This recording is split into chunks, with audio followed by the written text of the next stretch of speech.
안녕하세요. 보험의 진심인 남자 보험피시입니다. 오늘은 실손보험과 관련해서 정말 많이 받는 질문들을 쉽고 차분하게 정리해 드리려고 합니다. 보험 이야기는 조금만 잘못 이해해도 괜히 기대했다가 속상해질 수 있는데요. 그래서 오늘은 헷갈리기 쉬운 질문들 위주로 하나씩 천천히 설명드리겠습니다. 먼저 많이 질문 주시는 내용입니다.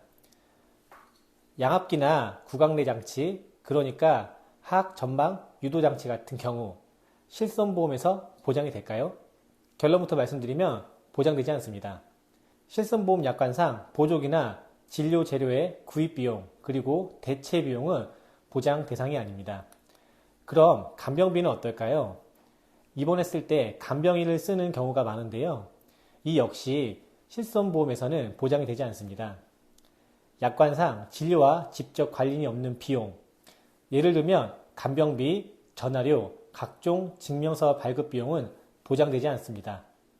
그렇다면 폐렴이나 독감 예방 주사를 의사 처방으로 맞았을 경우는 어떨까요? 이 경우도 실손 보장은 어렵습니다. 예방 목적의 주사, 즉 백신은 약관상 보장 대상이 아닙니다. 다음 질문입니다. 실손보험이면 모든 상해가 다 보장되는 걸까요? 아쉽지만 그렇지는 않습니다. 직업이나 직무 또는 동호회 활동 중 발생한 특정 위험 활동으로 인한 상해는 보장에서 제외됩니다. 예를 들면 전문 등반, 스카이다이빙, 스쿠버 다이빙, 패러글라이딩 같은 활동이나 자동차, 오토바이 경기, 시합, 연습 중 발생한 사고는 보장되지 않습니다. 또 자동차 보험이나 산재 보험에서 이미 보장받는 의료비 그리고 전쟁이나 폭동 같은 특수 상황도 보장 대상이 아닙니다.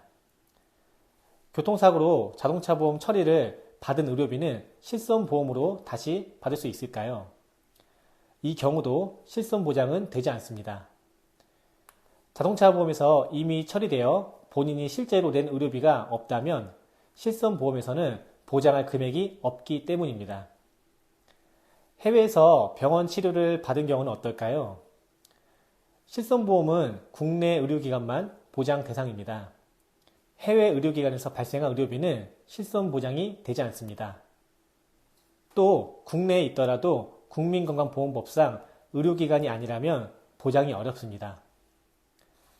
무릎 십자인대 파열로 수술을 하고 의사 권유로 보조기를 구입한 경우는 어떨까요?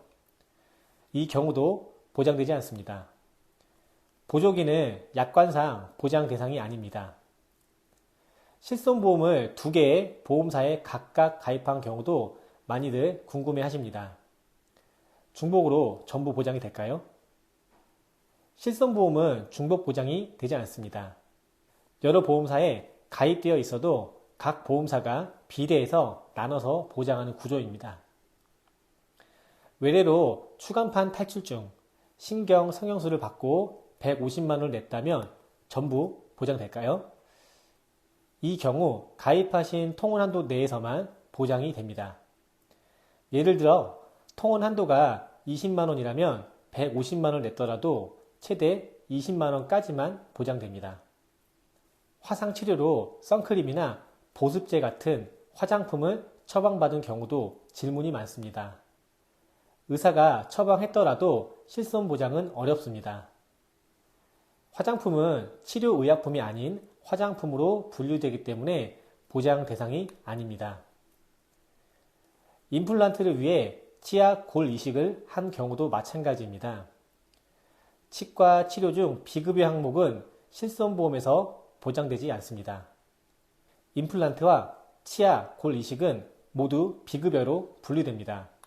한의원이나 한방병원에서 비급여 첩약을 처방받은 경우도 보장이 되지 않습니다. 치료 목적이라 하더라도 비급여 한방치료는 약관상 보장 대상이 아닙니다. 실손 가입 후 이륜 자동차를 지속적으로 이용하게 되었다면 보험사에 알려야 할까요? 네, 반드시 알려야 합니다. 위험이 증가한 사실을 알리지 않으면 보험료가 조정되거나 보험금이 삭감될 수도 있습니다. 직업이 변경된 경우도 마찬가지입니다. 고의나 중과실로 알리지 않았다면 불이익이 있을 수 있습니다. 다만 변경된 직업과 관련 없는 사고라면 보험금이 삭감되지 않는 경우도 있습니다. 실손보험을 여러 보험사에 가입했다면 보험금 청구는 어떻게 해야 할까요? 원칙적으로 모든 보험사에 청구해야 합니다. 다만 청구 대행 서비스를 이용하면 한 곳에서만 서류를 제출해도 처리가 가능한 경우도 있습니다. 비례부담이란 여러 보험사가 같은 의료비를 나눠서 보장하는 방식입니다. 실손보험은 중복으로 전액 보장하는 상품이 아니라는 점 꼭 기억해 주세요. 마지막으로 실손보험은 진료비 영수증에 나온 총액을 보장하는 것이 아닙니다. 국민건강보험에서 공단이 부담한 금액을 제외한 본인이 실제로 낸 본인 부담금만 보장합니다. 오늘은 실손보험에서 자주 헷갈리는 질문들을 정리해드렸습니다. 보험은 알고 있으면 든든하고 모르면 괜히 손해보게 됩니다. 앞으로 실손보험을 이해하는데 조금이나마 도움이 되셨으면 좋겠습니다. 도움이 되셨다면 구독과 좋아요, 알림 설정도 부탁드립니다. 시청해 주셔서 감사합니다. 보험 전문가 보험 PC였습니다. 본 광고는 심의 기준을 준수하였으며 유효기간은 심의일로부터 1년입니다.